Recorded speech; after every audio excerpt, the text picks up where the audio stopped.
Tursina ini usianya baru 24 tahun. 24 Kalau tahun? orang 24 tahun baru mau nikah lah ya. 2024 bagi pemerintah Saudi, haji yang paling kurang mengenakan karena apa? Banyak jamaah yang meninggal. Kenapa jamaah meninggal? Nah, karena untuk haji ini perlu berjuang Iya. ya dengan duit, tahu duit? Iya.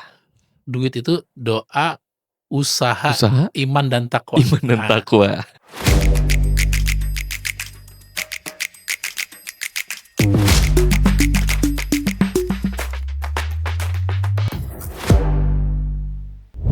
Assalamualaikum warahmatullahi wabarakatuh. Halo sahabat Tursina, selamat datang di podcast Tursina Talks. Episode ini merupakan episode pertama ya, perdana ya untuk Tursina Talks ya. Kali ini kita membahas tentang perkembangan haji tahun 2026. Tentunya saya nggak sendiri. Di sini saya sudah mengundang narasumber yang memang kompeten di bidangnya, yakni Bapak Farid Al-Jawi ya. Beliau aktif di dunia perhajian dan beliau juga sangat penting ya di perhajian di Indonesia. Mungkin kita emang nggak tahu detailnya seperti apa. Mungkin kita bisa persilakan ke Bapak Farid Al-Jawi untuk bisa memperkenalkan diri. terima kasih Mas Abi. Nama saya Farid Al-Jawi ya. Saya lahir di Jakarta. Saya sekaligus pimpinan PT Tur Silaturahmi Nabi. Namanya Tur Silaturahmi Nabi, jadi disingkat Tursina. Oh iya, Jadi orang taunya Tursina saja. Iya. Oke. Saya juga sekarang menjabat selaku Ketua DPP Bersatu, Kebersamaan Pengusaha Travel Haji dan Umroh. Baik. Dan saya juga aktif di Ikatan Alumni Trisakti Institut Transport dan Logistik sebagai Sekretaris Jenderal dan juga Wakil Ketua Umum Halal Logistik Indonesia. Serta ada amanat juga sebagai Dewan Penasehat Pro Jurnalis Cyber atau PJS. Yang di situ bernaung sekitar 1.400 wartawan yang perlu kita bina ya melalui uji kompetensi wartawan. Wah, sangat luar biasa sekali ya. Oke, Pak Farid, mengenai perkembangan haji ya. Di tahun 2026 ini menjadi salah satu tahun yang kembali dinantikan oleh calon jamaah haji Indonesia gitu ya. Menurut Pak Farid, bagaimana perkembangan haji dari tahun ke tahun ya, terutama 1 tahun ke belakang? Apakah ada perkembangan signifikan dari apakah ini upgrade atau downgrade gitu dalam layanannya, fasilitasnya? Jadi kalau kita lihat haji perkembangan dari tahun ke tahun ya, ini menurut kami ada beberapa fase. Jadi fase pertama dari tahun 2000 sampai 2010. Fase kedua 2010 sampai 2020. Fase ketiga sekarang nih ya, fasenya lepas landas, eranya digitalisasi. Kita cerita dulu di tahun 2000 sampai 2010. Tahun 2000 sampai 2010 haji itu nggak pakai antri. Jadi kita daftar sekarang, tahun depan langsung berangkat. Langsung berangkat tanpa Baik antri. itu haji reguler maupun haji khusus. Maka itu kita, dan travel haji umroh waktu itu sangat sedikit, termasuk salah satunya Tursina. Alhamdulillah Tursina ini usianya baru 24 tahun. 24 tahun. Kalau orang 24 tahun baru mau nikah lah ya. Iya. Ya persiapan menikah itu 24 tahun. Nah, itu travel mungkin jumlahnya sekitar 150 sampai 200 seluruh Indonesia. Nah, terus fase berikutnya 2010 sampai 2020. Nah, kapan haji ini antri? Haji ini antri mulai dari tahun 2013. Ya, karena apa hajinya antri? Ya, karena kuotanya mungkin mulai dibatasi waktu itu. Saya agak lupa ya, ada pembangunan Masjidil Haram ya kan, kuotanya tetap ya. Terus 2020 sampai itu masa digitalisasi. Ya, digitalisasi. Nah, perkembangan ini tentu setiap orang punya pengalaman yang berbeda dalam pelaksanaan ibadah haji. Namun dari tahun ke tahun itu menunjukkan lebih rapi, lebih terstruktur, ya lebih baik daripada tahun-tahun sebelumnya. Terlebih-lebih di tahun ini. Tahun ini di tahun 2025, 2026 ada peralihan yang luar biasa, Mmm, yaitu dibentuknya Kementerian Haji dan Umroh umroh. Republik Indonesia. Nah, Iya. ini patut kita syukuri karena apa? Pemerintah begitu concern dalam pelaksanaan ibadah haji karena dimulai tahun 2010 ya antrian haji itu melonjak. Dari 2013, 14 makin ke sini tuh antrian haji makin lama. Bahkan di tahun 2024 itu antrian haji ada yang mencapai 48 tahun. Nah, dengan Oh, adanya banyak banget Kementerian ya. Haji ya dibikin sedemikian rupa ya dengan berbagai macam kebijakan yang akhirnya antrian haji paling lama sekarang 26 tahun. Nah, ini Oke. terobosan-terobosan yang perlu diapresiasi oleh masyarakat ya. Dan juga tahun ini di 2026 dengan adanya Kementerian Haji, pemerintah ya mengupayakan untuk pembangunan kampung haji. Oh, iya. Nah, ini adalah hal yang penting karena pemerintah ini begitu pedulinya. Nah, tahun ini pun ya, ini tahun haji yang insya Allah nyaman. Oke. Kenapa nyaman? Karena di tahun 2025 itu haji paling sepi dengan jumlah jamaah Mmm. haji 1,6 juta dari biasa yang 3,5 juta sampai Wah. 4 juta orang ya melaksanakan ibadah haji. Kenapa jumlahnya cuma 1,6? Berkaca pada tahun 2024. 2024 bagi pemerintah Saudi, haji yang paling kurang mengenakan karena apa? Banyak jamaah yang meninggal. Mmm. Kenapa jamaah meninggal? Ya, disinyalir karena penyakit yang paling banyak ditemukan adalah radang paru-paru. Wah. Dan ironisnya, yang meninggal ini ya rata-rata tidak menggunakan visa haji dari seluruh dunia. Mmm. Nah, ini yang menjadikan di tahun 2025 ada perbaikan, tahun 2026 insya Allah akan lebih baik lagi. Di berbagai sisi semua yang tidak menggunakan visa haji, mereka tidak masuk bisa masuk ke kota Mekah, bahkan masuk tidak tidak pasti tidak bisa masuk ke arena haji.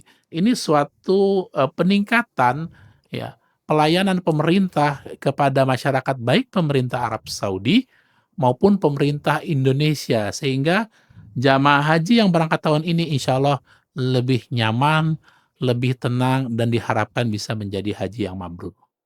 Oke. Dari sisi jamaah Indonesia nih, Pak, ya, apa yang paling perlu diperhatikan dalam keberangkatan haji tahun ini? Keberangkatan haji tahun ini yang pertama adalah kita harus perhatikan lansia tetap. Mmm. Nah, karena apa? Ketika orang berangkat haji ini mungkin usianya masih muda. Karena yang Mmm. berangkat haji yang tahun ini reguler, ya, Reguler itu ya? kurang lebih antriannya yang 10 tahun yang lalu. Tapi di haji khusus ya mungkin sekitar 7 atau 6 sampai 7 tahun yang lalu, bahkan ada yang 5 tahun. Nah, Mmm. kenapa, saya bilang lansia? Karena memang orang usia haji jarang daftarnya muda, Iya. sudah tua-tua. Maka dengan adanya sekarang upayakan daftar haji lebih muda. Nah, lansia ini kan rentan, maka pemerintah membuat kebijakan ada haji ramah lansia dan istitoah kesehatan. Jadi orang yang haji juga secara kesehatan, secara fisiknya juga harus bagus. Sehingga apa? Sehingga datang di sana benar-benar bisa menikmati ibadah hajinya, benar-benar bisa menikmati suasana hajinya, benar-benar bisa fokus ibadah. Harapannya Mmm. seperti itu. Kalau sakit kan gimana namanya sakit, Iya, betul gitu. betul. Oke, jadi perkembangan haji tahun ini tidak hanya dilihat dari jumlah Ya, jamaah yang berangkat aja. jumlahnya tentu lebih sedikit. Lebih sedikit ya? Iya, Hasilnya lebih nyaman lagi lebih ya gitu kan? nyaman. Heeh. Menurut catatan 1,8 juta tahun ini. 1,8 juta untuk tahun ini? Iya, Itu biasanya untuk yang reguler aja atau haji semua. khusus? Semua? Jadi 1,8 juta itu dari berbagai negara di dunia Oh. harus jumlahnya segitu, Oh, gitu. Karena oke. kapasitas Arafah ya kan sudah ditentukan maksimal 5 juta gitu. Oh, Jadi oke. kalau makin banyak tentu orang makin, tidak nyaman, maka sekarang Mhm. dibatasin berangsur-angsur sambil pemerintah Saudi membenahi semua sistem. Baik sistem orang masuk ke Arab Saudi atau ke lingkaran haji maupun fasilitas yang disiapkan oleh pemerintah. Oke, maksud saya tadi, apakah itu cuma haji reguler aja atau Semua semuanya ya? Semua semua, oke. jadi kalau pemerintah menganggap semua jamaah haji sama, Oke, nggak ada gitu. perbedaan ya? Nggak ada Oke. perbedaan. Oke, kita lanjut ke segmen sisi positif nih, Pak Farid ya. Mmm, Menurut Pak Farid, apa saja hal positif dari keberangkatan haji tahun ini? Keberangkatan haji tahun ini, positifnya layanan visa. Layanan visa. Haji yang ditunggu-tunggu salah satunya adalah visa. Oke. No visa, no haji.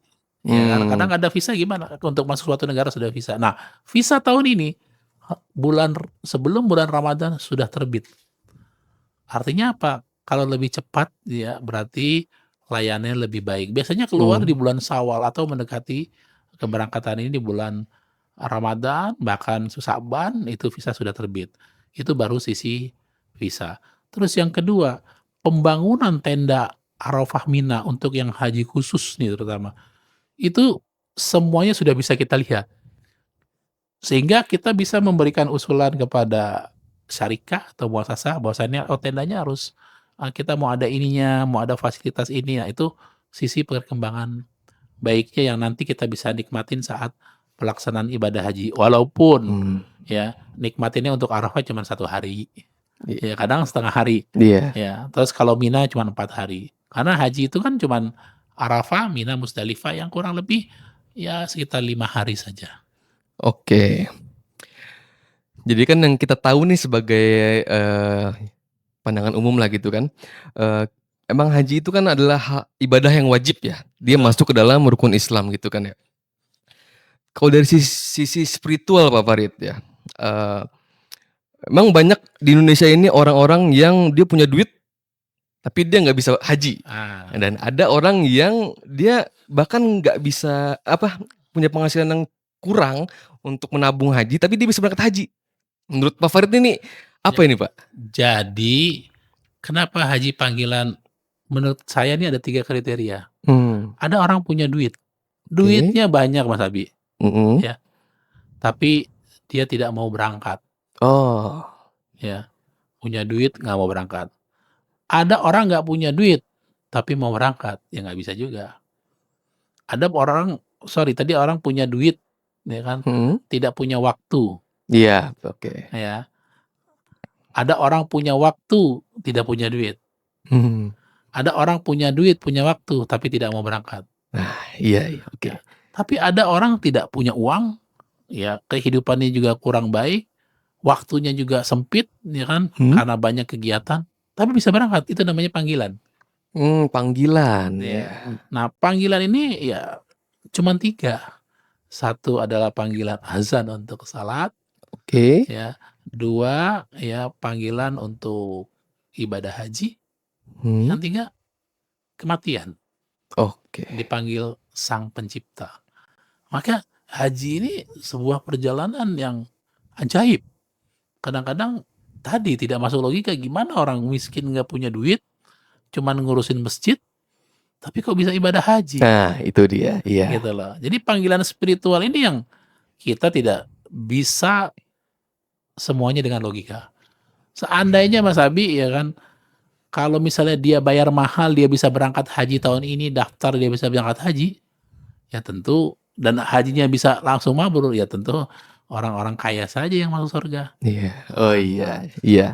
gitu. Maka haji ini ya saya bilang perjalanan yang ajaib, perjalanan yang unik ya, yang nggak bisa pakai logika. Yang perlu dipakai adalah niat Niat. dengan hati yang ikhlas, ya maka insya Allah Allah izinkan untuk bisa berangkat ibadah haji gitu. Oke, Pak Farid, oke, saya paham. Nah, banyak yang mengatakan kalau misalnya haji ini bisa membuat orang menjadi lebih baik, Pak. Tapi kok saya suka juga ngelihat tuh orang-orang yang dia haji berkali-kali tapi Iya, tetap sama gitu. haji tomat Haji tuh ya. Jadi haji ini melengkapi rukun Islam yang kelima. Yang pertama mhm, adalah mengucapkan 2 kalimat syahadat. Semua orang bisa. Kapan Anda bicara asyhadu alla ilaha illallah iya, wa asyhadu anna Muhammadar Rasulullah. Terus yang kedua, ya sholat 5 waktu. Yang Mmm. ketiga puasa di bulan Ramadan. Yang keempat zakat. Zakat murah lah, lebih Iya. mahal pulsanya Mas Abi lah daripada zakat, ya kan. Nah yang kelima ini pergi haji bila Pergi ya? mampu. Mmm. Nah bila mampu, kalimat mampu ini ada 2, fisik dan keuangan, Keuangan. gitu. Tadi kaitannya Mas Abi bilang, "Oh apakah haji ada perubahan?" Nah karena untuk haji ini perlu berjuang Iya. ya, dengan duit, tahu duit? Iya. Duit itu doa, usaha, Usaha, iman, dan takwa. iman dan Nah, takwa. haji perlu duit, kalau nggak perlu duit ya kan cuman doa doang, nggak mau usaha gitu. Usaha doang, nggak mau doa juga. Atau ya kan punya iman takwa tapi nggak mau usaha, nggak bisa. Jadi perlu duit Mas Abi. Duit yang beneran sama duit yang tadi. Ya. Kaitannya tadi dengan perubahan. Nah, karena kalau orang Islamnya sudah sempurna, ya maka ketika pulang haji tentu akan banyak perubahan. Ya, di-spill ya dari hadis ya. Ciri-ciri haji mabrur salah satunya ya, yaitu it'amut ta'am wa thayyibul kalam.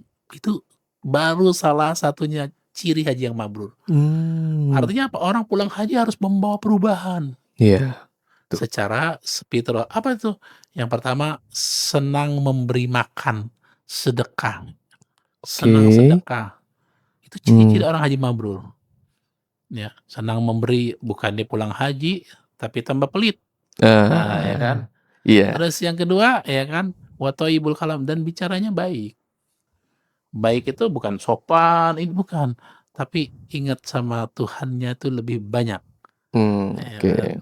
Terus mengajak untuk kebaikannya juga lebih banyak. Wa thayyibul Oke. kalam, berzikirnya juga lebih banyak. Itu spill ya, Mmm. ciri-ciri haji mabrur. Makanya dikatakan orang pulang haji harus lebih baik, begitu kira-kira. Oke. Tapi berarti kalau begitu, orang yang nggak berubah dari sifat itu, berarti nggak mabrur dong, Pak? Apa gimana nih? Ya itu salah satunya mungkin, eee, harus ada itulah, kalau nggak ada ya perlu ditanyakan, niat hajinya perlu dipertanyakan juga gitu loh. Kita balik ke bahas tadi yang soal antrian haji tuh, Pak, ya. Mhm, Eee, kan semakin ke sini antrian haji nih semakin lama nih, Pak, ya kan. betul. Reguler dulu kan cuma kayak mungkin tadi dibilangnya bisa langsung berangkat, Mhm. tiba-tiba jadi menunggu 10 tahun, sekarang bahkan Nah, sampai ada yang 20 tahun itu, Pak. kita ada undang-undang yang mengatur, ya. Oh. Undang-undang yang mengatur, Undang-Undang Nomor 14 ya tahun 2024 ya, yang terbaru pada 2025, itu haji itu dibagi menjadi 3. Orang yang berangkat ibadah haji harus menggunakan visa haji. Itu yang Oke. pertama. Visa haji yang pertama itu dari haji reguler yang antriannya melalui pemerintah. Yang kedua adalah haji khusus, yang ketiga adalah furoda dan mujamalah. Nah, untuk haji khusus daftarnya ke kami ya, seperti ke Tursina yang insya Allah kami sudah menjalankan ini lebih dari 20 tahun Mhm. ya, menyelenggarakan ibadah haji terus istiqomah melayani tamu-tamunya Allah, dan antriannya ya kurang lebih 8 sampai 9 tahun lah. Tapi biasanya turun menjadi 7 tahun karena ada juga yang batal. Nah, ini bisa mempercepat ya orang untuk ibadah haji sesuai dengan ketentuan pemerintah. Kalau haji reguler ya mungkin 26 sampai 30 tahun. Begitu. Oke. Kalau yang langsung berangkat dengan visa mujamalah. Dulu ada Oke. furoda, tapi furoda sudah dihapuskan sejak tahun 2025, tinggal mujamalah. Mmm. Mujamalah pun itu sangat-sangat terbatas, hanya yang memang memiliki akses kedekatan ya dengan pihak Saudi sehingga diberikan visa mujamalah, termasuk panggilan. Nah, oke, Ya, walaupun panggilan. punya hubungan kedekatan nggak dipanggil juga ya. Walaupun nggak punya hubungan kedekatan tapi dapat visa apa namanya, mujamalah, itu juga namanya panggilan. Jadi, Oke. haji ini urusan manusia sama Tuhannya. Mmm. Tidak ada yang bisa intervensi. Ketika hambanya meminta dia berdoa, Allahumma balighna Makkah wal Madinah wal Arafah. Ya Allah, sampaikanlah saya di Mekah, di Madinah dan Arafah. Allah izinkan, siapapun tidak ada yang intervensi. Oke. Maka kadang kita sering dengar ya kan cerita-cerita spiritual ya tentang, oh dia nggak pernah daftar, tahu-tahu berangkat. Nah, itu juga Iya, namanya panggilan. oke. Banyak di masyarakat, berbicara kalau misalnya, wah haji tuh makin mahal sekarang ya, yang walaupun yang Betul, reguler, apalagi betul, yang khusus ataupun yang mujamalah itu kan. betul. Nah, itu pandangan Bapak seperti apa tuh, Pak? Kalau haji kan kaitannya dengan istitoah, kemampuan. Ampun. Ya, kemampuan secara finansial, kemampuan juga secara fisik. Maka yang mampu secara finansial dan fisik bisa langsung mendaftar, ya. Karena jumlah jamaah Indonesia ini kan banyak ya. Mmm, Ada berapa juta ya? Mungkin 210 juta. Tapi kalau lihat antriannya, yang antri jamaah haji baru 5,7 juta. mmm, Yang haji plus juga masih sedikit.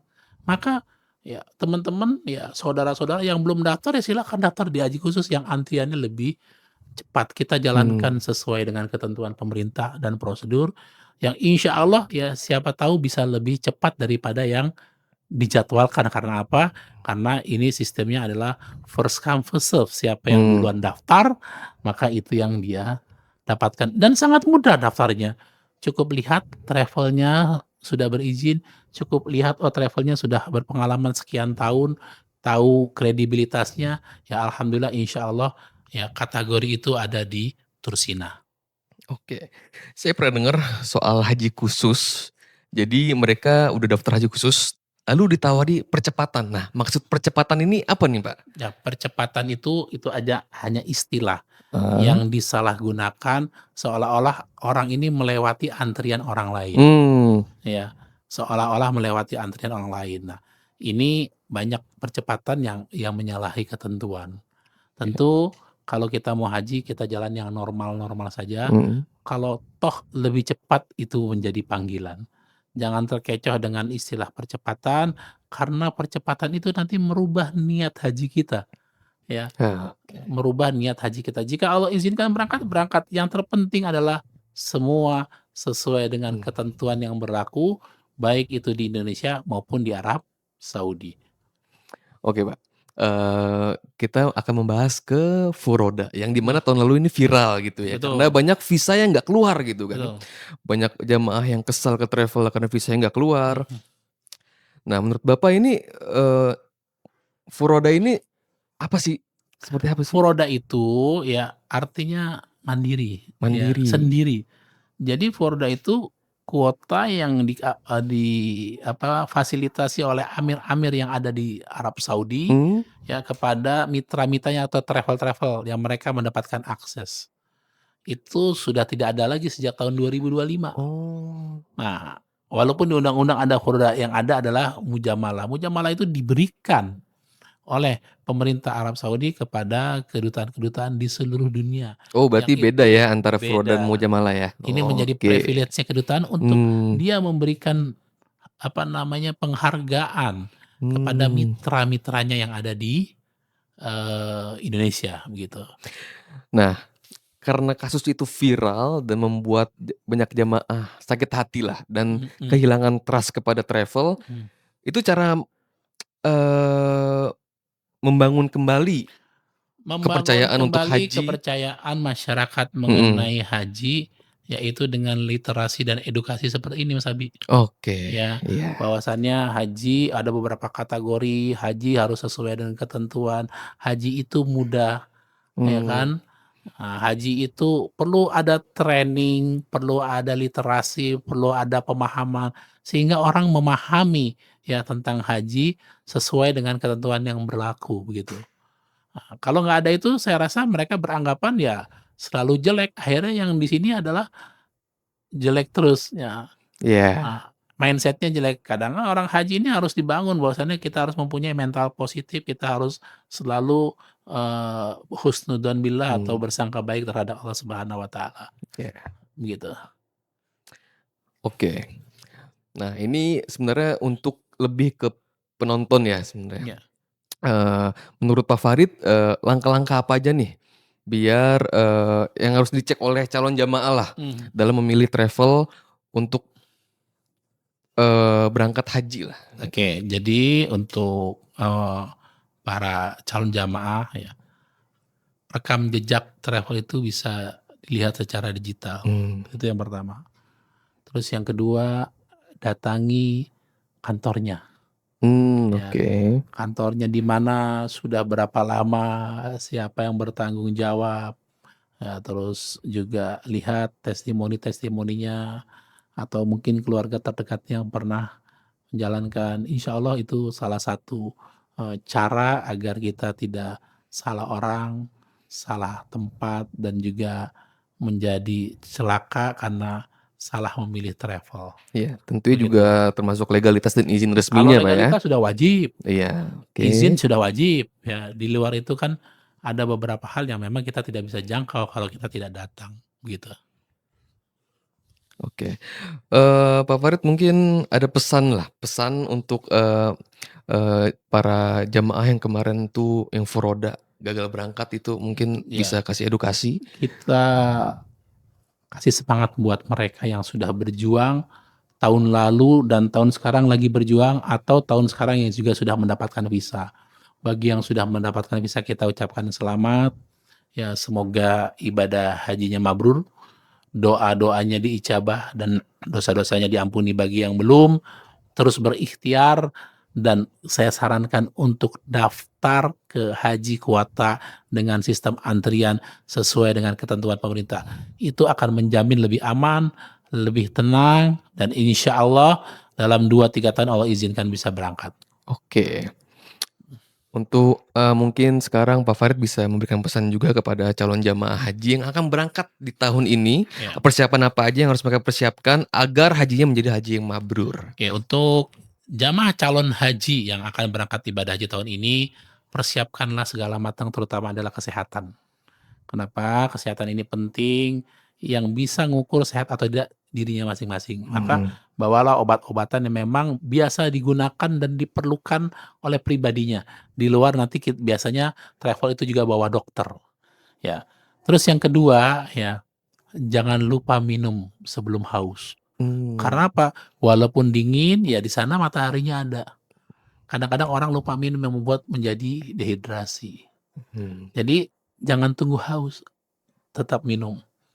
Ya, karena cuacanya berbeda. Terus yang ketiga, kita perlu istirahat yang cukup. Ya, keadaannya seperti apa, ya kan? Oh, kita nggak usah ngikutin ritme yang ada jika memang kondisi tubuh kita tidak kuat. Karena semua orang berbeda-beda. Kalau istirahatnya cukup, insya Allah ibadah pun juga tenang, makanannya insya Allah juga sehat, sehingga ibadahnya fokus dan menjadi haji yang mabrur. Nah, karena ibadah haji ibadah fisik, ya maka di sini perlu latihan, Oh. minimal latihan jalan, ya kan? Mmm.